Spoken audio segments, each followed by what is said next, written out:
एकनाथ शिंदेंच्या सख्ख्या भावाच्या रिसॉर्टमध्ये सापडलं 145 कोटींचं ड्रग्ज. सुषमा अंधारेंनी पुरावे दाखवून शिंदेंची दाढी कुरवाळली.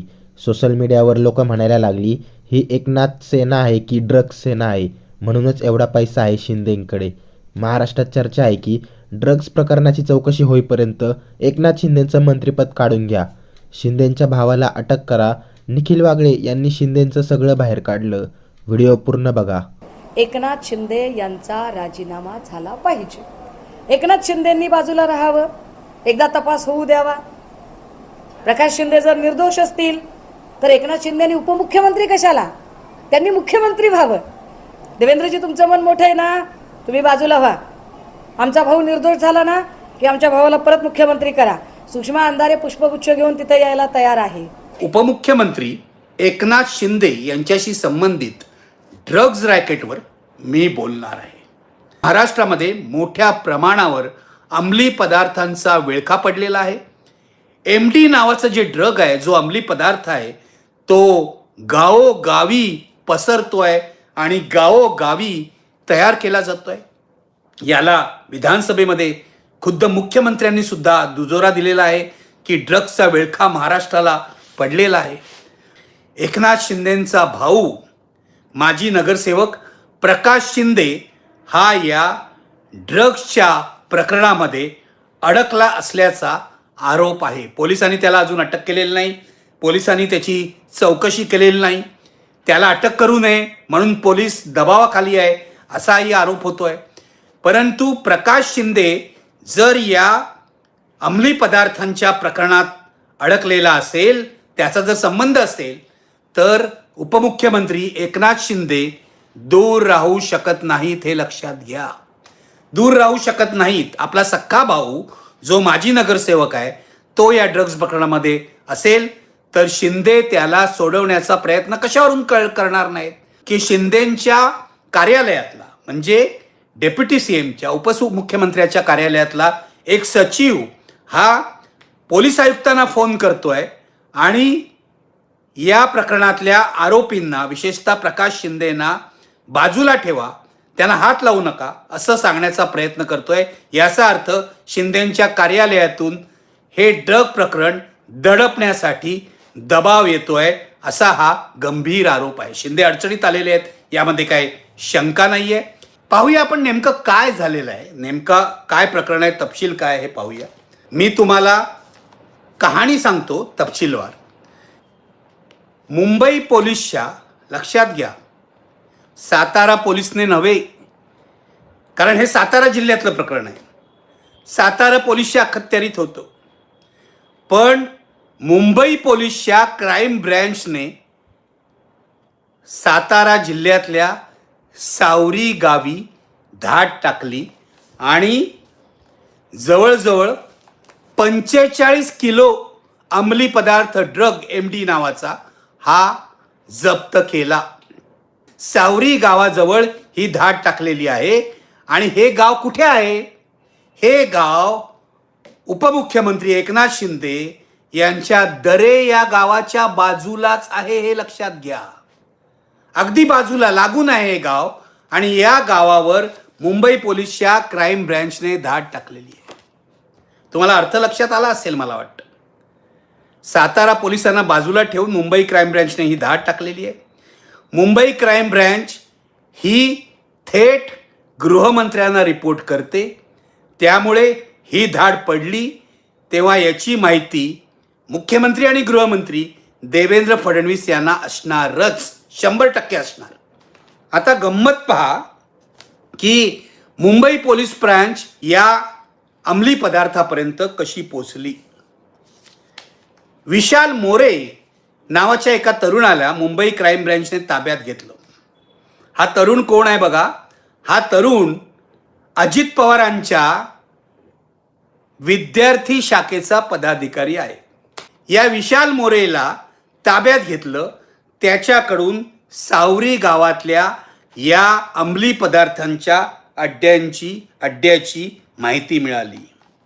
हा अड्डा कुठे आहे?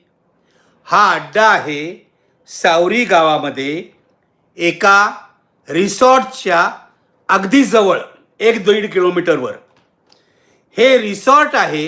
त्याचं नाव आहे हॉटेल तेज यश. हॉटेल तेज यश हे ज्या भूखंडावर उभं आहे त्या भूखंडाचा सातभारा हा एकनाथ शिंदे, उपमुख्यमंत्री एकनाथ शिंदे आणि त्यांचे भाऊ माजी नगरसेवक प्रकाश शिंदे यांच्या नावावर आहे. हे जे हॉटेल आहे तेजस, आणि हॉटेल तेजसचे मालक कोण आहेत तर एकनाथ शिंदे यांचे भाऊ प्रकाश शिंदे, माजी नगरसेवक ठाणे, हे हॉटेल तेजसचे मालक आहेत, हे लक्षात घ्या. आता प्रकाश शिंदे यांचं म्हणणं आहे की हॉटेल तेजसशी आपला काही संबंध नाही, पण ते खरं नाही. याचं कारण हॉटेल तेजसच्या जमिनीचा सातबारा हा एकनाथ शिंदे आणि प्रकाश शिंदे यांच्या नावे आहे. प्रकाश शिंदे यांचं म्हणणं आहे की आपण रणजित शिंदे नावाच्या माणसाला हे जे हॉटेल आहे, हा जे रिसॉर्ट आहे तेजस, ते चालवायला दिलेलं आहे. आता रणजित शिंदे कोण आहेत तर रणजित शिंदे हे एकनाथ शिंदे यांच्या शिवसेनेचे तालुका प्रमुख आहेत.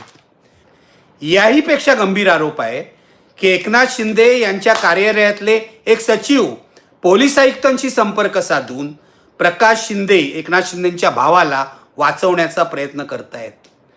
आणि सगळ्यात महत्त्वाची गोष्ट म्हणजे एवढा गंभीर आरोप होऊनही एकनाथ शिंदे अजून मूग गिळून गप्प बसलेले आहेत. एकनाथ शिंदेंचा एकही सहकारी प्रकाश शिंदे किंवा एकनाथ शिंदे यांचं समर्थन करायला पुढे आलेलं नाही आहे.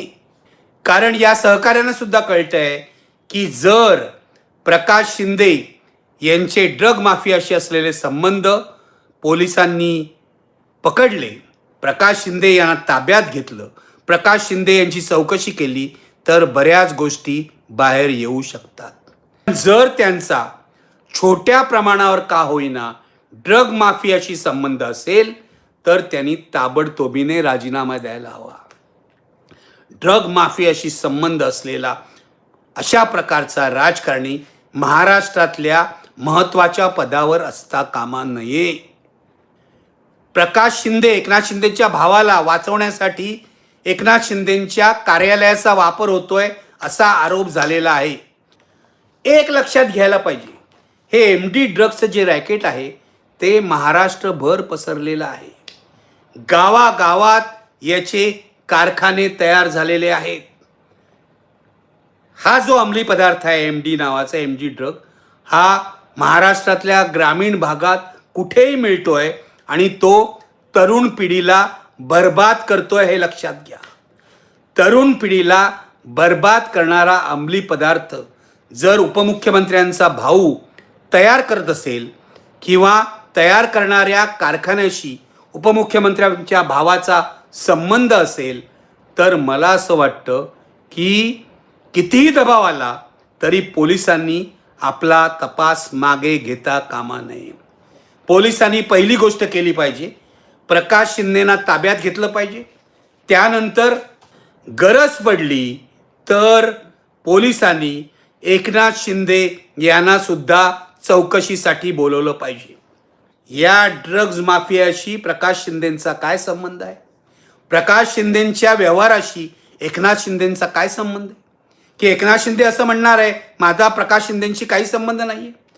2017च्या ठाणे महापालिका निवडणुकीत प्रकाश शिंदेंना आपल्या भावाला एकनाथ शिंदेंनीच शिवसेनेचं तिकीट दिलं होतं, हे लक्षात ठेवायला पाहिजे. तेव्हा भावाशी असलेले संबंध एकनाथ शिंदे नाकारू शकत नाहीत. सरकारमध्ये ड्रग्ज माफिया घुसलेला आहे असं यावरून दिसतं आहे.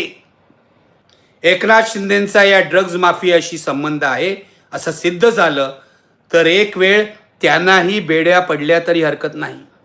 प्रकाश शिंदेना तर ताबडतोबीने ताब्यात घेऊन त्यांची चौकशी व्हायला हवी. कोणत्याही परिस्थितीत हे प्रकरण दडपलं जाणार नाही याची काळजी मीडियाने घ्यायला हवी आणि आपण नागरिक म्हणूनही घ्यायला हवी. कारण हे प्रकरण दडपलं जाण्याची शक्यता खूप आहे. दडपायला सुरुवात झालेलीच आहे. शिंदे अस्वस्थ आहे. महानगरपालिका निवडणुकीआधी या प्रकरणाचे तपशील बाहेर येऊ नयेत असा एकनाथ शिंदेंचा प्रयत्न चालू आहे. तेव्हा सावध रहा.